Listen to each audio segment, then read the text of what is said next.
I'm here with Rupert Stebbings, the CEO of Alma Air, a friend of mine, a contributor, a longtime contributor to Finance Colombia, former board member of Viva Air. I know that you have a long history not only working with investment, international investment, going back to the BBC and before that, but then, of course, your experience with Viva Air, and now you're heading up this venture, Alma Air, and we've talked about that before, but you guys have just received your operating certificate from Aerocivil, I believe. Tell me about the significance of this development and give us an update as to where things stand since we last spoke, I think, back in February. Yeah, sure.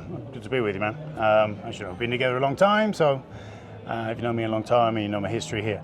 So, as opposed to the operating certificate, what we have, in Aerocivil, there's various stages, right? And the first stage is kind of a green light process. You have a public audience, and then they look at the plan, what you're looking to do, they look at where you want to go, and then they give you the green light, which you got a couple of weeks ago. They said, okay, move ahead, sit down with us, let's go through everything in detail. It's probably the most complicated stage, is stage one. It takes a lot of study, and it's a new product, it's innovative. So there's an education process. We've now got that green light. So what's happening? This coming week, my team, the pilots, the maintenance guys, the guys that really know how a plane works, they'll be in Bogota. They'll be sitting down with the inspectors, looking to get the inspectors appointed in Medellin, Cartagena, to move forward the process. And from there, you'll move into the stage. It's a 4-stage process, bit by bit by bit, and then by early next year, the planes will be here.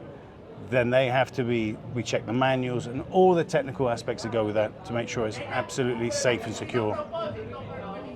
Now, you guys are using Textron and Cessnas for this. What are the specific challenges that come with float plane operation? Yeah, sure. Because not only can these planes land at regular airports, they can also land, and I think that this is what makes your business model unique here in Colombia. They can land in rivers, they can land in keys and small islands, and they can land in areas that are less developed. So what are the technical challenges, and even not just technical, but operational challenges that brings along with the advantages of not being tied to, hey, there's no airport here, but we can still service here, No, obviously there's a lot of Cessna Grand Caravans already in Colombia doing land-to-land. They're a very common plane, not just here, but in the whole world.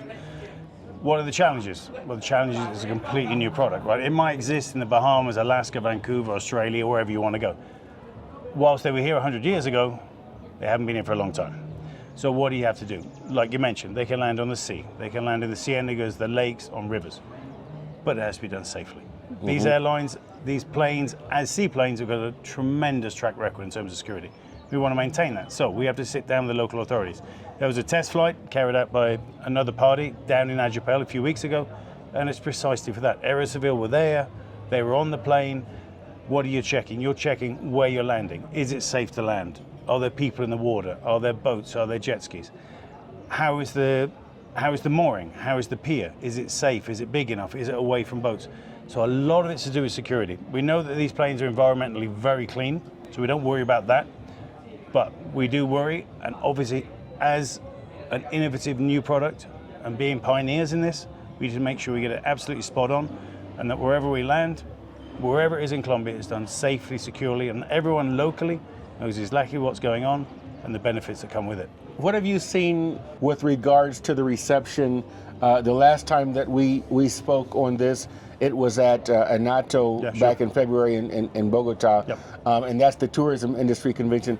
What has been the reaction of hotels, of tour operators, of the agencies, of the package promoters, and the industry in general when it comes to this kind of innovative for Colombia mode of transportation? Yeah, pre the 2024 public audience, I spent a lot of time on the coast, Cartagena, Barranquilla, Santa Marta, all on the coast, Mompox, Magengue.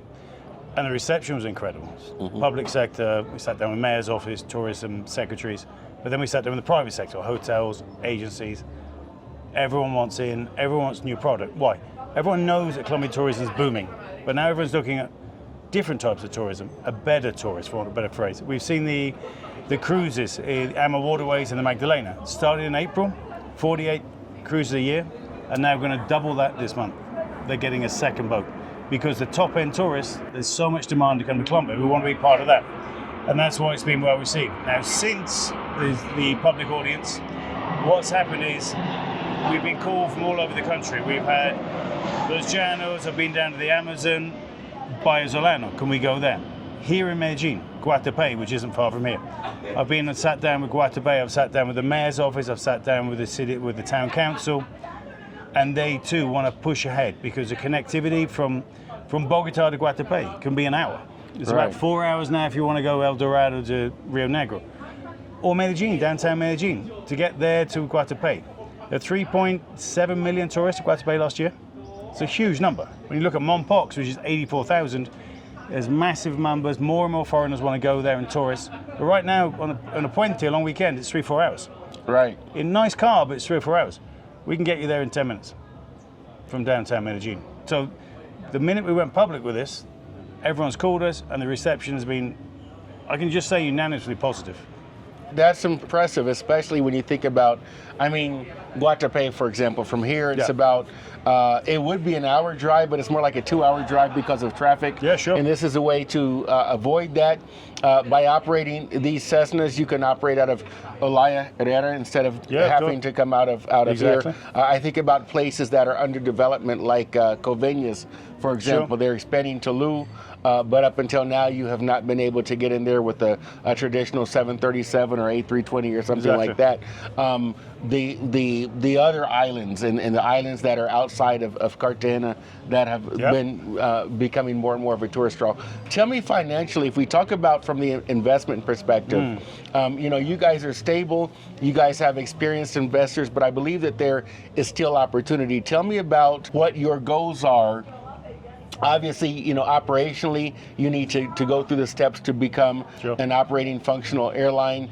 You're backed by experienced investors that have not failed globally, but have a track record of success around the globe when it comes to airlines. This is kind of a, you know, a new and viable but very fun project, I think. But tell me about the opportunity and the gap and the need there for additional partners when it comes to bringing this project to fruition and supporting it in the future. Yeah, I think over the next 6 months, there's 3 phases. 1, as you mentioned, the technical aspects of Aerocivil, which is so important. Number 2, commercially, continue to build contacts, look at new locations, destinations. But number 3 is this. As you know, our backers have been all over the world, many places. But what we would never pretend to be, I've been here 20 years, but I wouldn't pretend to know Colombia inside out. Every time I go to the coast or I go somewhere, somebody's got a new idea. Have you been to this place? Oh, this lake's got a beautiful Eco Hotel. We can't get there. So every time we go somewhere, there is new know-how. And our preference would be to have a partner, for sure. We've got a lot of friends we're working with overseas who are already in the seaplane business all over the world. We speak to people in every continent on this, but also locally. Colombia's a country apart. It's in a country with a huge opportunity. It's a big country. And honestly, it would be great to have somebody alongside us, sat down with us saying, hey, have you thought about this? Have you done this? As I say, we don't pretend to know Colombia inside out. It's an amazing country. Everyone knows that. Every time you see an article anywhere around the world, Colombia gets a mention, the best for this, the best for this. Pension, live, digital nomads, and also for tourism. The numbers are going through the roof. Oh, yeah. And I think everyone, whether it's us, an agency, a hotel, everyone's looking for more and more know-how, more knowledge. And the more people you have inside the tent, the more people you have helping you, the easier it is to move forward, to make good decisions, and make the most of the opportunities that definitely are here. And so, you know, we're looking for a partner, whether it's overseas, that's fine. Whether it's local, great as well. But we're definitely looking for people to come on board and join us in this project, which is, as we know, it's innovative, it's new, there's tremendous excitement. And if somebody wants to share in that, you know, we're open to a conversation. You know, I think the great thing is that intellectual humility of not coming into a place and saying we know everything.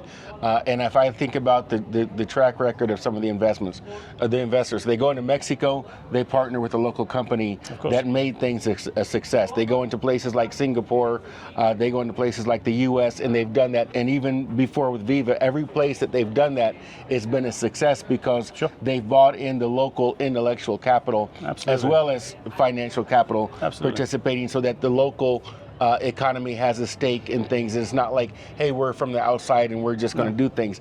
In other sectors, in mining, I've seen the companies that do it right follow that model. They bring in people, not like the old model that we saw in Asia where it's like, you've got to bring in a local partner so that they can screw you, like we would see, 40 years ago in India, or not to pick on India, but in a lot of places, like you've got to have a local partner for capital controls and things like that. No, Colombia, as you know, living here, one of the great things about Colombia is that legally we're treated on an even par, as there's no difference, and I can speak to this having been a business owner in Colombia.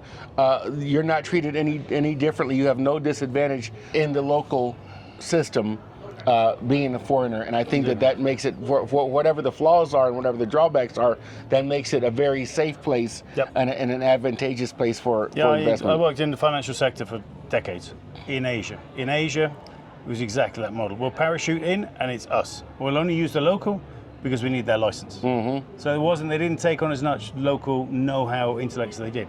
But that's changed over the years, and in this sector in particular, if you look at the tourism sector here, there's tremendous influence amongst the hotels, the agencies from overseas, but they are all using local know-how. The people on the ground in general are locals using, and we want to be part of that, as you say.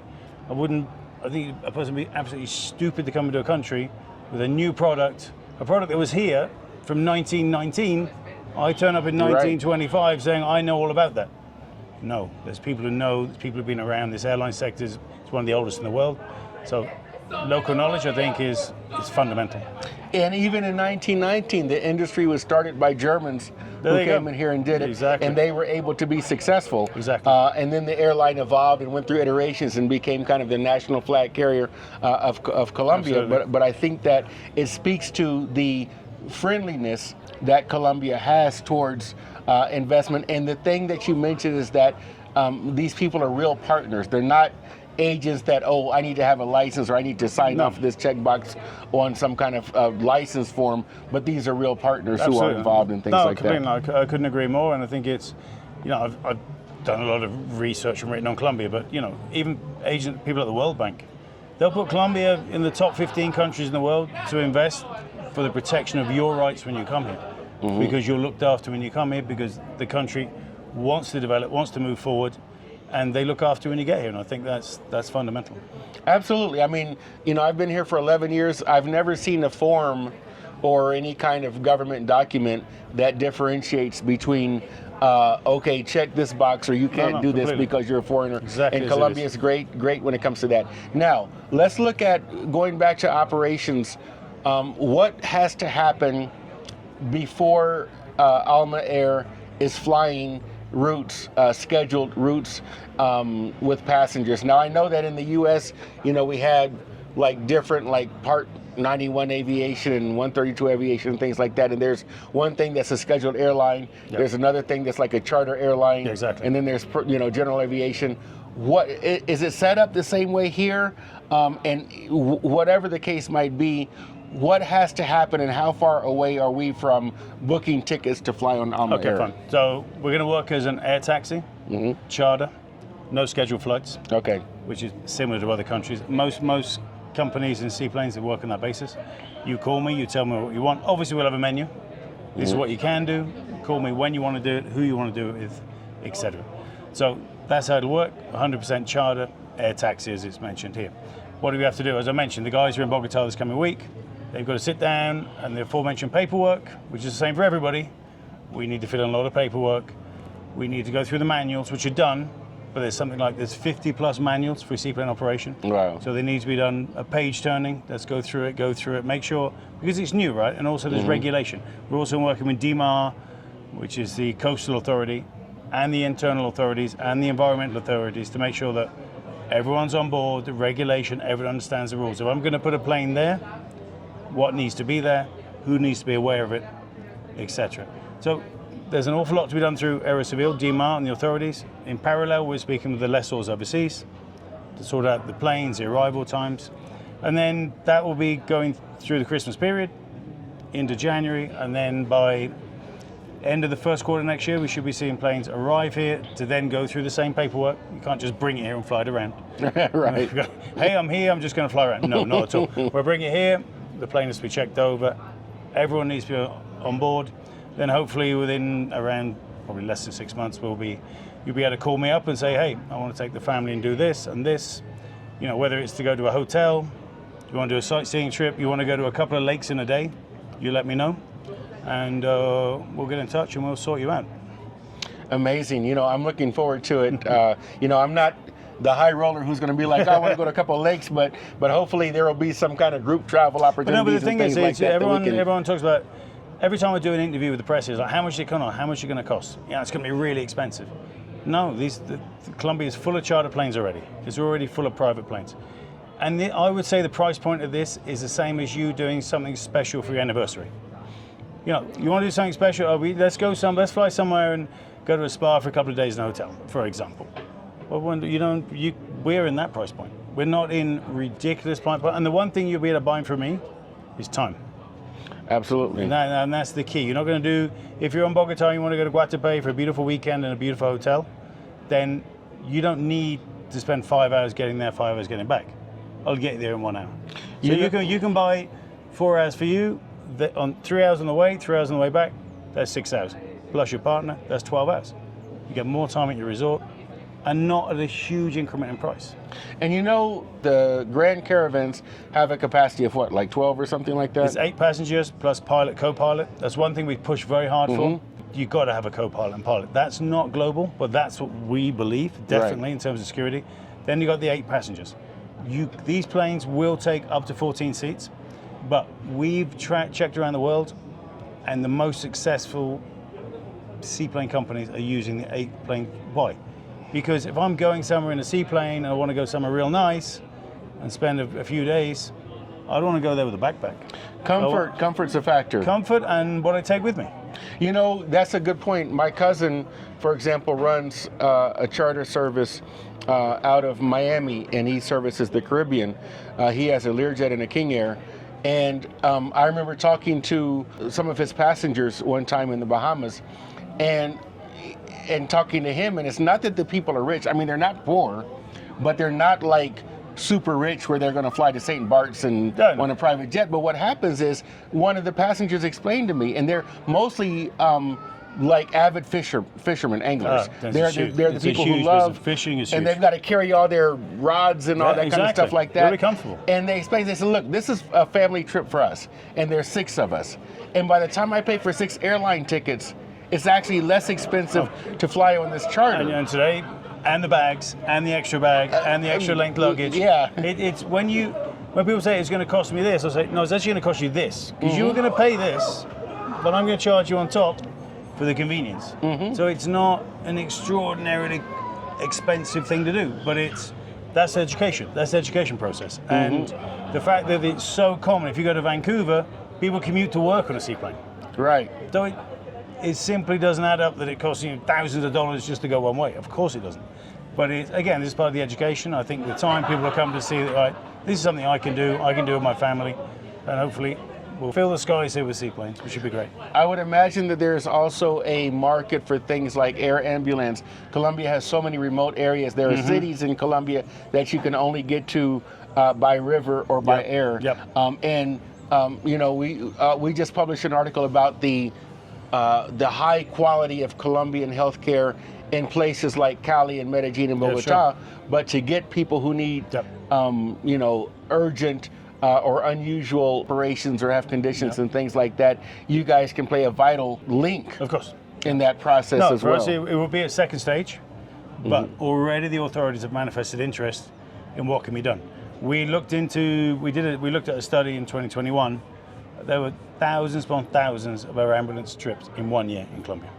from remote areas in. And they're not using air ambulances, they're just putting them into normal charter planes in an emergency. So that's definitely something we looked at. The authorities are interested, the security forces are interested. You know, this is, as you say, most bad things in Colombia take place in remote areas. Right. Whether it's military, whether it's a car crash, whether it's a heart attack in a remote lump. But as we know, as you mentioned, Colombia's got a tremendous medical system, but it's concentrated in the main cities or even the big towns. So if you're in a place, you don't have to be far away to be hours and hours away. You know, if you go from Colombia to Mompox, to pick an example, you're talking 5 or 6 hours in a car. No mainstream hospital, there's a hospital in Malengay. But I've spoken to already people in Cartagena, in clinics, who do evacuations, and they say, no, almost all the cases come into Cartagena or Barranquilla. So if we can help in any way, we're definitely there to do that. That's amazing. Is there anything that you wanted to mention that I neglected to ask? No, I just think that a lot of people, I think, have been wondering why it's taken so long, or longer than expected. But I think you have to be respectful of the authorities. This is something new, and every time you get a new product, they're very careful about bringing something to Colombia that people don't understand. When they did the seaplane test in Ajapel, the members of Aerocivil had never been on a seaplane. Okay. So the people at the very top running the airline services, they don't know what a seaplane is. Other people don't, so it's very important. And we're going to isolated places where they're not used to these kind of services. They're not even used to seeing airplanes, etc., or even many tourists. So there's a big education process. We're working obviously with the Ministry of Commerce and Tourism, Fontour. So we've got a lot of partners. It's taken longer than desired by anybody, but we're getting there, and now I feel there's been definitely a pivot of the last few months in terms of let's get this done, and let's get this done as soon as possible. Great. And one of the things that I think I've seen, no matter what administration, you know, I've been here 11 years, I think you've been here longer, is that there is, and this is not a right or left thing, but there is a consensus that tourism, and especially things like nature tourism and sustainable tourism, is a strategic path to not only pacifying the country, and we talk about terms of peace, we talk about terms of sustainability, not places that are, you know, kind of over touristed, but to really develop and to bring tourism to these maybe up until now off the path areas that you guys will specialize in. So I think that there is a comfort, I should say, in that no matter what happens politically, that remains a priority no matter who is controlling the reins of government. No question at all. And if you, in the webpage, we even refer to that. And we also refer back to 1 year ago, COP16 in Cali, where USAID, which unfortunately is no longer with us, but they mentioned Colombian Morphosis, which is this program of getting tourists to new areas. And we've been to visit new areas. In Ajapel, we met with the governor of the Zanu people in Sicilia, which is the town they have there, and we're looking to connect these new areas, and we're getting approached all the time by communities that are saying, look, we've got amazing wildlife, bird life, we've got walks you can do in the jungle, we can take boats across lakes. And so what we want to do is connect them, because according to the UN, and the Petro government has backed up on this, the fastest return on investment to get people out of poverty is through tourism. It's a UN program. The UN tourism director is actually Colombian, Natalia, who lives in Madrid. So we've been in touch with her. And again, we've seen tourism booming. It's been a big bet of this government, no question. It's been successful. But I'm absolutely sure whatever government comes in now, tourism is the way to go. It's a way to get to remote areas and connect overseas tourists or local tourists who have the money with needy communities. And between them, you can make the connection and take some of these communities out of poverty and give them a little more dignity. I'm super excited for you all, of course, as an organization and as people. I know a lot of you all involved in this, but then also for Colombia, because of the positive benefit that it can have for Colombia. Again, I think it's a win for you all as an organization. It's a win for Colombia as an economy and as a people, and it's a win for whatever financial and commercial partners that are involved in this. And so I'm super optimistic. I can't wait for my first ever seaplane flight. So don't, you know, I know that airlines love to have these inaugural flight things. We know where to find you. And you know where to, I'm going to be mad if I see it in the news and I didn't hear from you. We'll wave. No, you're going to be waving down for me from up in final good. approach right You're here, good. right? Okay, so, You'll be good. So I'll be calling you on what's up there. Is your website up and running? If interested people want to get in touch with you all, do they go through your website, or what are the methods that you recommend? You can flyalma.com, up and running already. It already gives you a good indication of services, destinations, the routes we're going to use. It's got the history as well as seaplanes, which is very important to get into, who we are. So they can go in there, look at all the information, the contact information's there. LinkedIn, we're on Instagram, so you can find us, that's not a problem at all. So if you get in touch with us, we'll definitely be there to respond ASAP. Thanks a lot for your man. time, Rupert. And again, always fun to talk to you guys. Thank you also for your contributions as an individual. And you wouldn't say this, but as an expert, it's more fun because I don't always agree with you, that's fine. and that makes me nuts sometimes. That's but it makes it fun, you know. And so can't wait till the next time. Keep us updated and count on us to keep the public posted on what's going on at Alma Air. Great, man. Thank you for the time, and I will see you on board in some place you didn't know you could get to. Great. Cheers, man. Okay. Take care.